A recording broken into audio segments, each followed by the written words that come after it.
Beri ribat untuk trade-in kereta lama tapi kena beli hanya kereta Proton dan Pro 2 sahaja. Tak adil.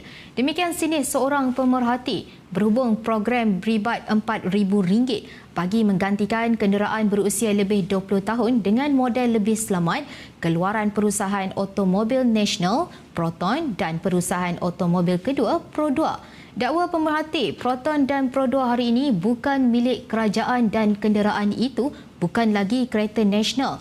Apabila pemilikan Proton mempunyai 49.9% pegangan jili dari China, manakala Pro 2 dengan pengaruh ketara syarikat Jepun. Untuk program ini, kita bekerjasama dengan syarikat automobil nasional kita, Proton dan juga Pro 2, di mana kita memadankan insentif yang diberikan oleh syarikat kepada pemberi kereta baru dengan syarat mereka perlu lupuskan kenderaan lama yang berumur lebih daripada 20 tahun. Insentif ini akan diberikan untuk pemberian kenderaan baru sehingga RM4,000, iaitu RM2,000 daripada pihak syarikat dan RM2,000 padanan daripada kerajaan. Program Menteri Pengangkutan Anthony Locke dilapor berkata inisiatif berperuntukan RM10 juta itu dijangka memanfaatkan kira-kira 5,000 pemilik kenderaan. Menurut beliau, semua model Proton layak menerima insentif penuh sehingga RM4,000 kecuali model Saga baharu dan Proton IMAS 5 yang menerima insentif keseluruhan RM2,000. Anthony menjelaskan program itu mempunyai dua objektif utama iaitu mengurangkan jumlah kenderaan lama dan tidak aktif di jalan raya bagi membantu mengurangkan kesesakan serta